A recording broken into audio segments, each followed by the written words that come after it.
Hello students, sequence and series में आज हम दो इम्पोर्टेंट थ्योरम पढ़ेंगे। पहली थ्योरम देखो क्या है।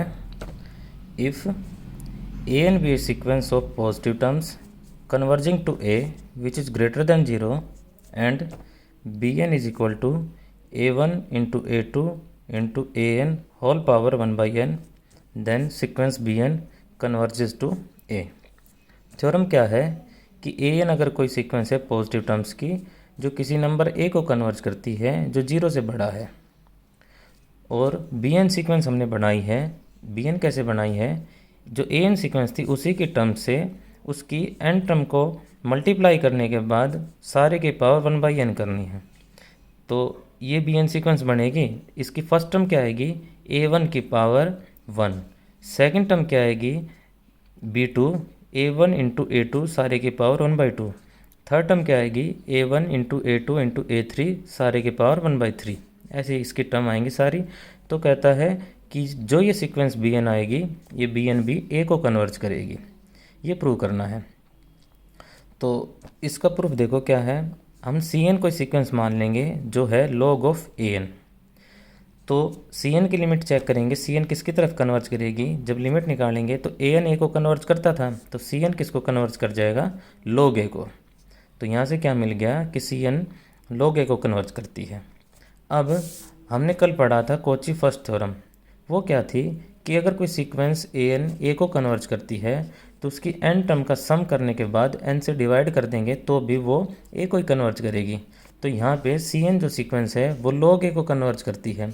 तो सी एन सीक्वेंस की एन टर्म्स लेंगे, उनका सम करेंगे और उसको एन से डिवाइड करेंगे तो वो भी लॉग ए को ही कन्वर्ज कर जाएगी।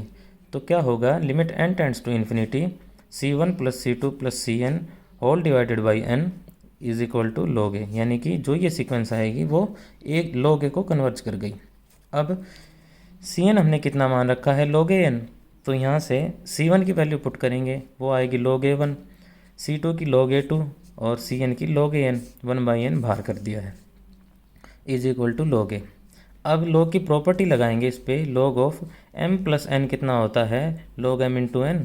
तो ये सारा जो है log a one plus log a two plus log a n क्या हो जाएगा? Log of a one into a two into a n, और बाहर है one by n is equal to log a. अब क्या होगा? लॉग की एक और प्रॉपर्टी लगाएंगे, जो ये नंबर आगे होता है वो उसकी पावर बन जाता है। तो जो वन बाई एन है वो सारे की पावर बन जाएगा। तो क्या होगा? Log of a one into a two into a n सारे के power one by n is equal to log a. यहाँ से एंटी लॉग लेंगे तो क्या बन जाएगा? लॉग तो ख़त्म हो जाएगा। तो limit n tends to infinity a one into a two into a n सारे के पावर वन बाई एन कितनी आ गई? ए। और ये सीक्वेंस क्या थी? B n. तो हमने क्या दिखा दिया कि बी एन की जो जब लिमिट निकाली हमने वो कितनी आई है? ए आई है। तो इसका मतलब क्या? बी एन सीक्वेंस भी किसको कन्वर्ज कर गई? ए को।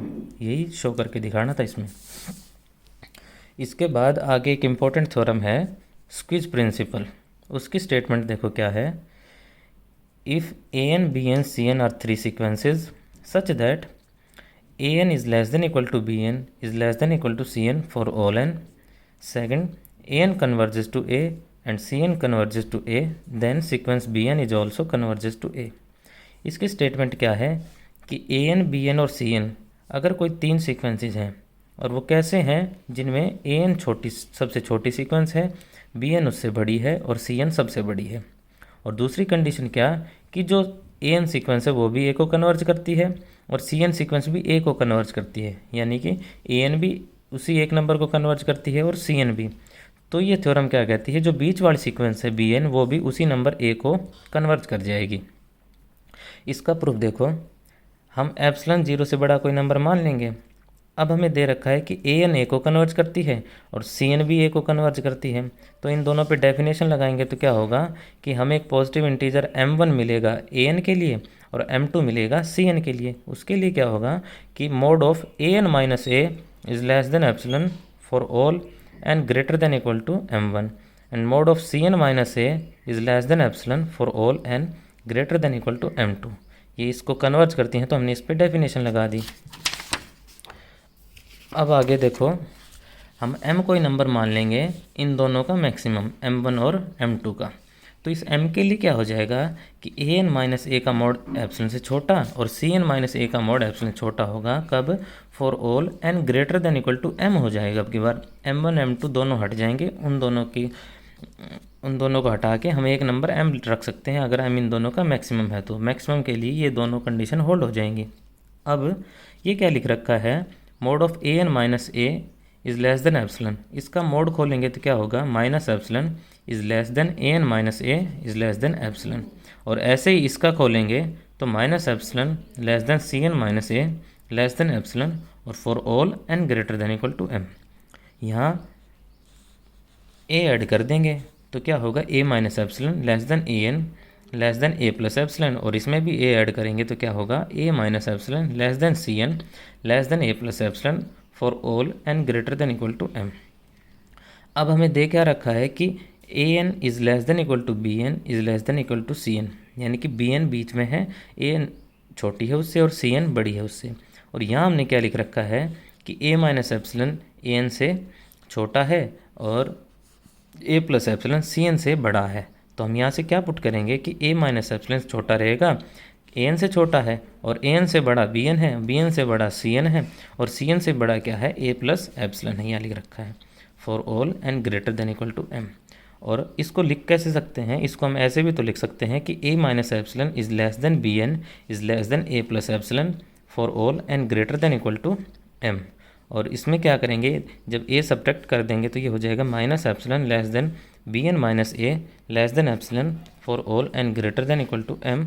और इसको लिख सकते हैं bn माइनस a का mod is less than epsilon for all n greater than equal to m। और इस बात का मतलब क्या हुआ कि सीक्वेंस bn a को कन्वर्ज करती है। तो स्विच प्रिंसिपल क्या कहता है कि an bn cn अगर तीन सीक्वेंसेज हैं जिनमें an सबसे छोटी है, फिर bn है, फिर cn है, और an और cn दोनों किसी एक ही नंबर को कन्वर्ज करती हैं, तो बीच वाली सीक्वेंस bn भी उसी नंबर a को कन्वर्ज कर जाएगी। Thank you.